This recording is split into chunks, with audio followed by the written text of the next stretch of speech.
আমি আবার পাগল হয়ে গেছি ভেবেছেন? আমারও এটাই ডাউট। কেন মা? মেয়ে হসপিটালে আছে বলে তুমি তো জানো, তুমি শুধু ভুলে গেছো।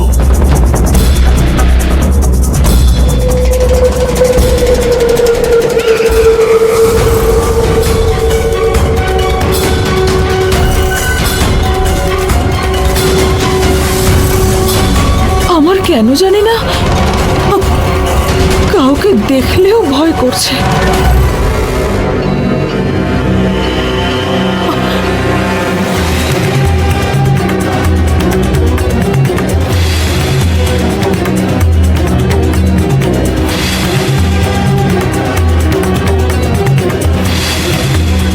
রূপা, কিছুক্ষণের জন্য ওকে একা ছেড়ে দে, পরে খেতে ডাকিস।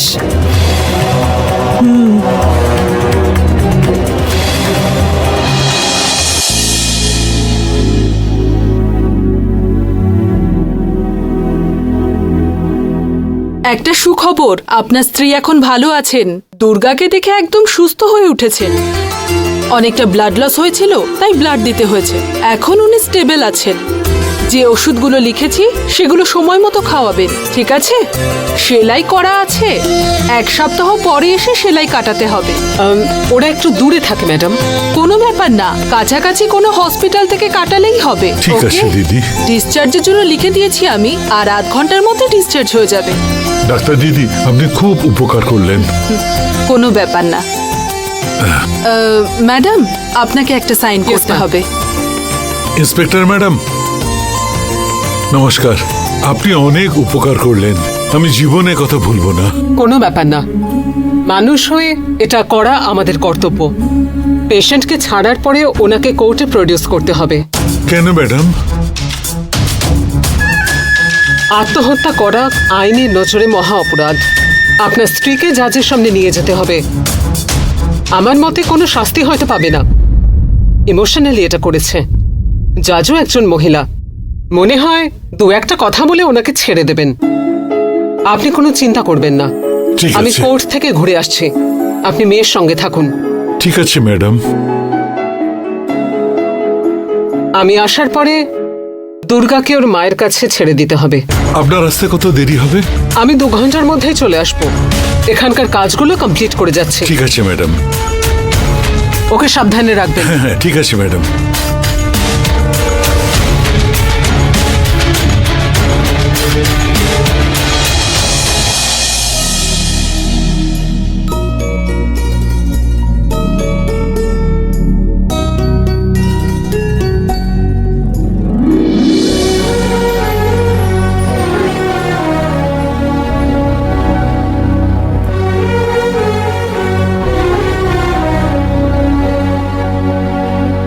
এক গরম আছে।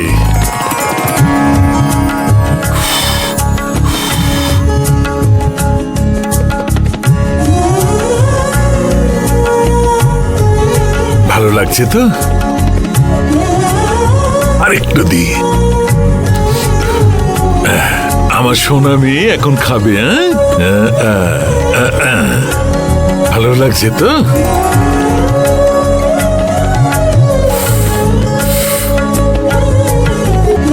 এই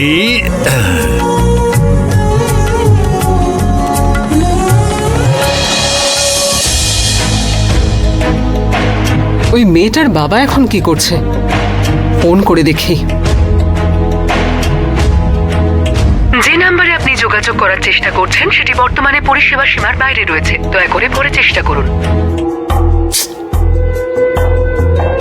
হ্যাঁ, হসপিটালে ফোন করে দেখি।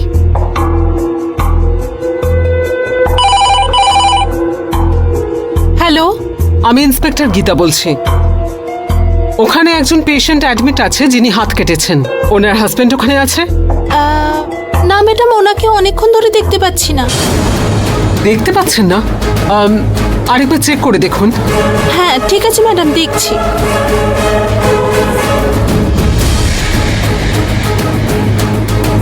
হ্যালো ম্যাডাম, ওনাকে তো এখানে অনেকক্ষণ ধরেই দেখা যাচ্ছে না। তাই নাকি? Thank you. ঠিক আছে। দেবুদা একটু শুনুন, আপনি কোর্টে যান, আমি হসপিটাল থেকে আসছি।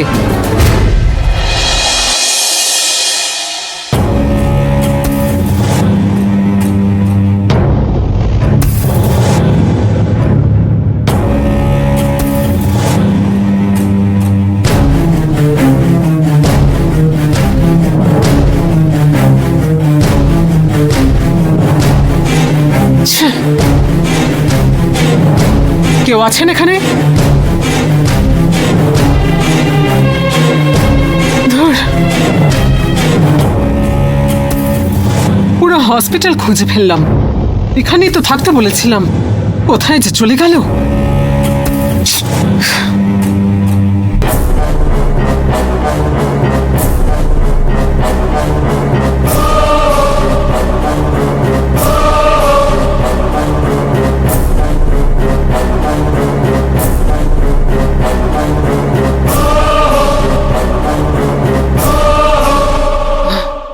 Excuse me. Yes ma'am. এখানে একজন লোক আর বাচ্চা মেয়েকে দেখেছেন? হ্যাঁ, একটু আগে এখানে বসে বসে কিছু খাওয়া দাওয়া করছিল, তারপর আর দেখিনি ম্যাম। Thank you.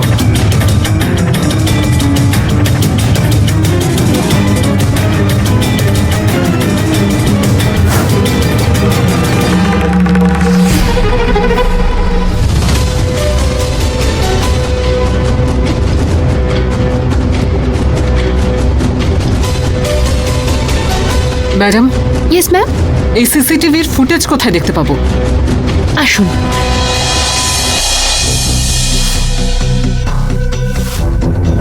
ওখানে দুর্গা বসে আছে না? হ্যাঁ ম্যাডাম, ওই মেয়েটাই। একটু ফরওয়ার্ড করুন ma'am.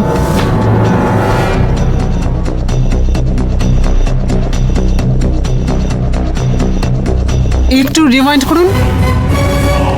Stop stop stop, play করুন একবার।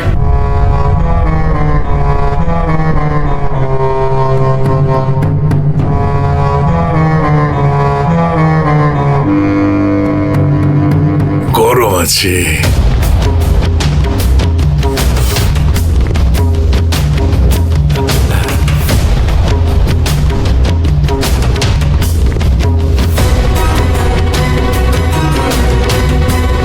এই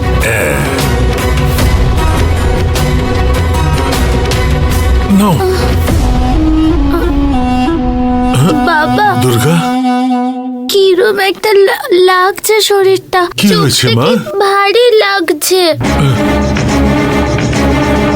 ঘুম পেয়েছে বোধহয়।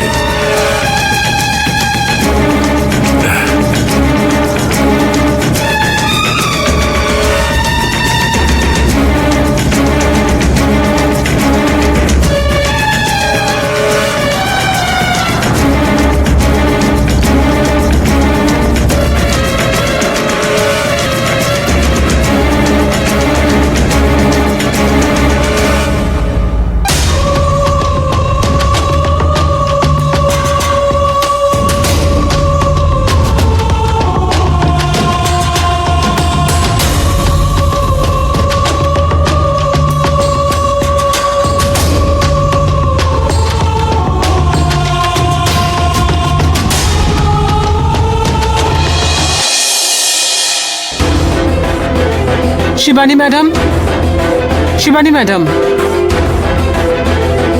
নমস্কার। শিবানী ম্যাডামকে ডাকুন। হ্যাঁ, উনি ওপরে আছেন, আপনি বসুন, আমি ডেকে দিচ্ছি।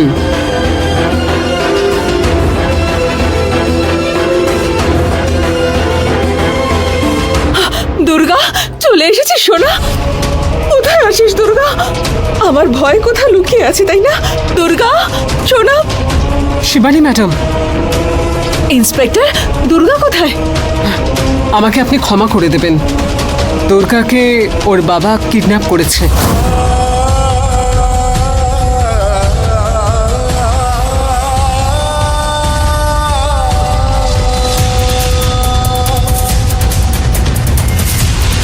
ভগবান, দুর্গা, সোনা, কোথায় আছিস তুই?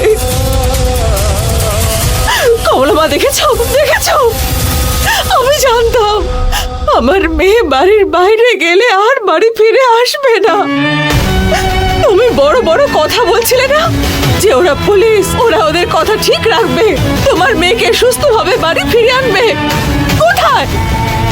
দেখো, আমার মেয়েকে ফিরিয়ে আনবে বলে কথা দিয়ে এখন খালি হাতে আমার সামনে দাঁড়িয়ে আছে। আমার মেয়েকে আমার থেকে কেন কাড়লেন আপনি? আমি কি ক্ষতি করেছি আপনার? ম্যাডাম, ভুলটা পুরোপুরি আমার। I am so sorry. আপনার এভাবে সরি বলাতে আমার মেয়ে কি আমার কাছে ফিরে আসবে বলুন? ফিরে আসবে কি ও?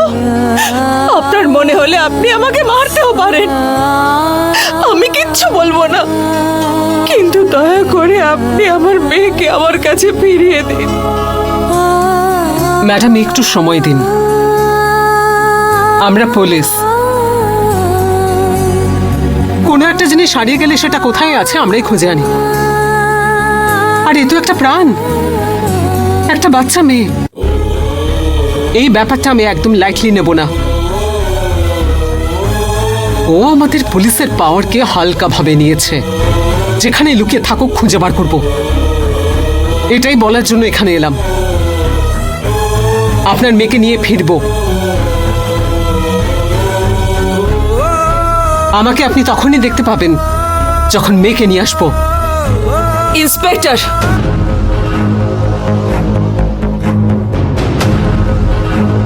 আপনি কিন্তু অনেক বড় ভুল করে ফেলেছেন।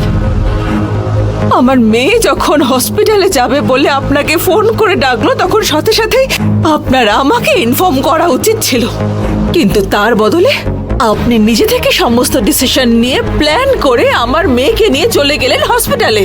ওইখানে নিয়ে যাওয়ার পরে আপনি আমার মেয়েকে নিজে ওদের সাথে পাঠিয়ে এখন আমাদের বাড়ি এসে বলছেন ও কিডন্যাপ হয়ে গেছে। সবাই আমার সাথে এরকম অন্যায় কেন করছেন?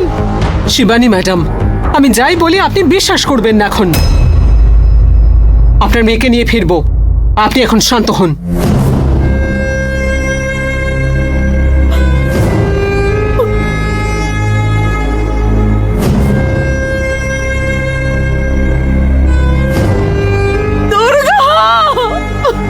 আমার সোনা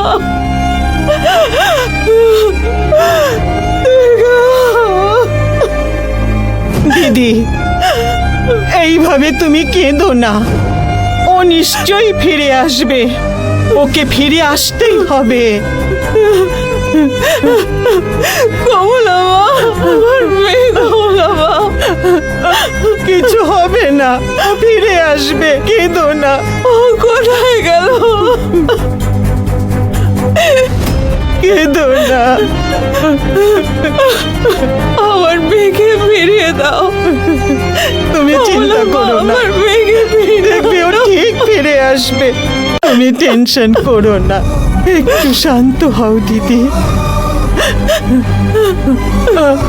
ওরা ওকে খুঁজে ঠিক ওকে ফিরিয়ে আনবে।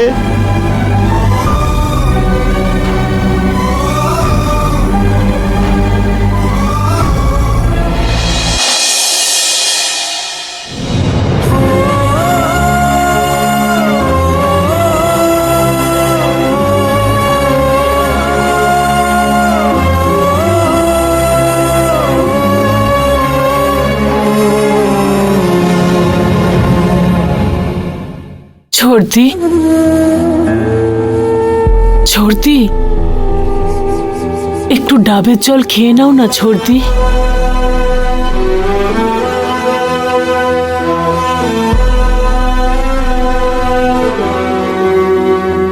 লাগবে না আমার রূপা। কাল রাত থেকে তুমি কিচ্ছু খাওনি, একটু ডাবের জল খেয়ে নাও না ছোড়দি। আমি খাবো না।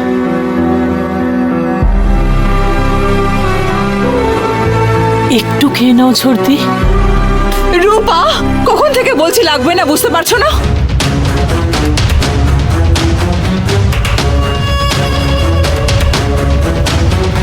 আমি খাবো না বলা সত্ত্বেও কেন শুনছো না?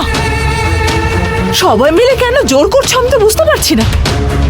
এটা আমারই বাড়ি, যদি আমার কিছু লাগে তাহলে আমি নিজে গিয়ে নিয়ে নেব। আমার জন্য এত চিন্তা করার কোনো প্রয়োজন নেই।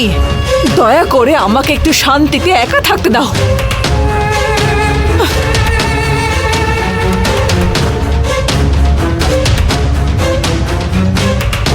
আমার মেয়ে বাড়ি ফিরে আসা না পর্যন্ত আমি এক ফোঁটা জলও খাবো না।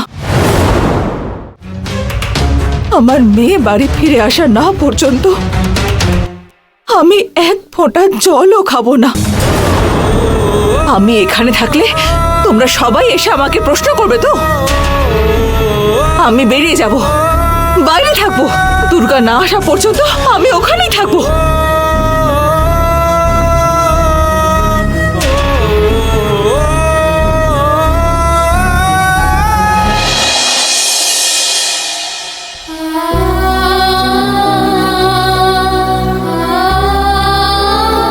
স্মাইল সোনা।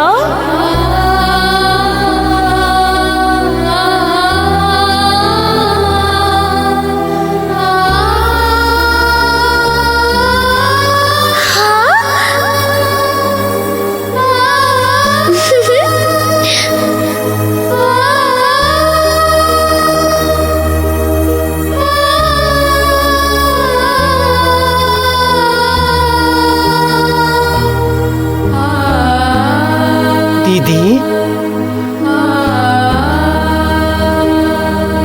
একটু খেয়ে নাও তুমি। আমার খিদে নেই কমলা মা। অল্প করে হলেও একটু খেয়ে নাও। আমি জল খাবার কিচ্ছু খাবো না কমলা মা।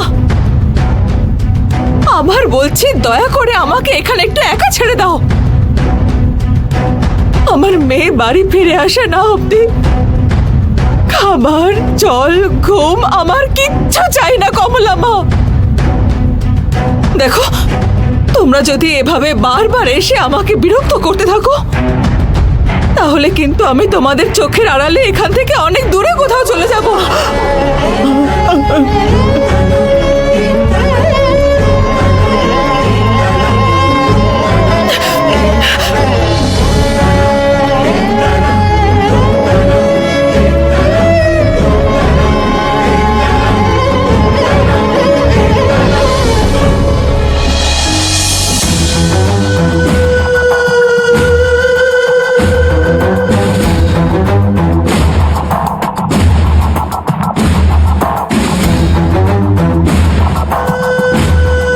এটাকে যদি আমরা এভাবে দেখি তাহলে আমরা বুঝতে পারবো যে হ্যাঁ বস। ওকে বস।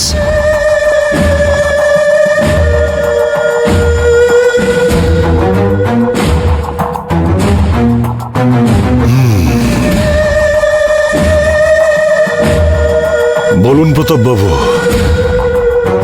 আর্জেন্টলি মিট করার কথা কেন বললেন? সায়ন বাবু, জুস খেয়েছেন? না, কিন্তু কেন? খাবেন না? আমি যে খবরটা আপনাকে দেব তাতে জুসের চাইতে অনেক বেশি পেট ঠান্ডা হবে আপনার। কি হবে? শিবানী অলমোস্ট পাগল হয়ে গেছে।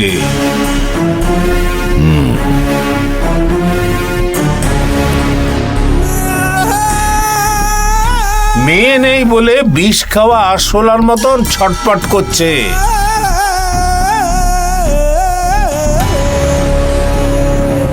বাড়ির বাইরে বসে থাকে, ভেতরে ডাকলেও আসে না। মেয়ে যতক্ষণ না বাড়িতে ফিরবে ততক্ষণ ও বাড়িতে ঢুকবে না। আসলে শিবানীকে বাড়ি থেকে বের করে দিলাম, থানায়ও শায়েস্তা করতে চাইলাম, জেলেও কোনো কাজ হলো না। কিন্তু এতদিন বাদে মেয়ের সাথে দূরত্ব বাড়ার পরেই ও ভেঙে পড়ল। মেয়েই হলো উইকনেস।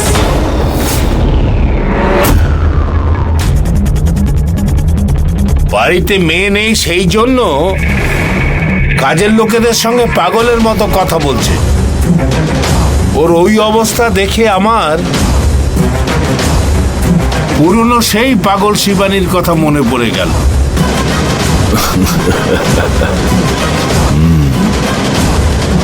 টেম্পোরারি দূরত্ব বাড়ার জন্য এতটা ডিস্টার্ব হয়েছে ও। তাহলে পার্মানেন্টলি মেয়ে হারিয়ে গেলে কি করবে? ওইখানেই শিবানীর খেলা শেষ হয়ে যাবে। এক হয়তো আত্মহত্যা করে মরবে, আর নয়তো আমাকে তোমরা অনাথ আশ্রমে রেখে এসো, এটাই ও বলবে।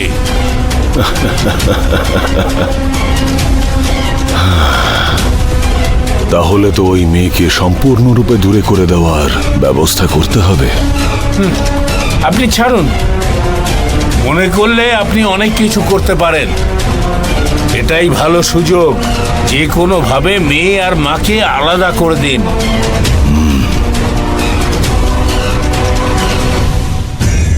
ভালো প্ল্যান করতে হবে। আসছি সায়ন বাবু।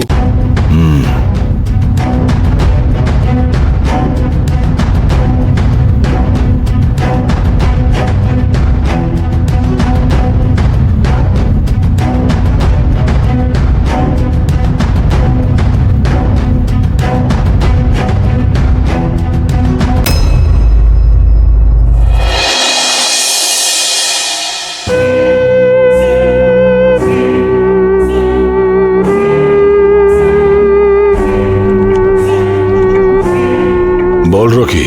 দাদা, বোনের ব্যাপারে একটু কথা ছিল আপনার সঙ্গে। ভিনসেন্ট, বল রকি। এই পূজার আমার বোনের সঙ্গে কিসের শত্রুতা? ও আমার বোনকে খুন করলো কেন? আমি সেটাই বুঝতে পারছি না কিছুতেই। তোর বোনের যখন খুন হলো, আমি ভাবলাম যে ওটা হয়তো শিবানী করিয়েছে, কারণ ওদের দুজনের ঝগড়া আসলে সবাই জানতো। আর এই পূজা অ্যারেস্ট হওয়ার সাথে সাথে তোর মনে যে যে প্রশ্নগুলো জাগছে, আমার মনেও একই প্রশ্ন ঘুরছে। আমি সবকিছু দেখে শুনে বড্ড কনফিউজড। তুই সোজা প্রতাপবাবুর মেয়ের সাথে গিয়ে দেখা কর, তাহলেই সব সত্যি এমনি জানতে পারবি। ঠিক আছে সায়ন দাদা, আসছে।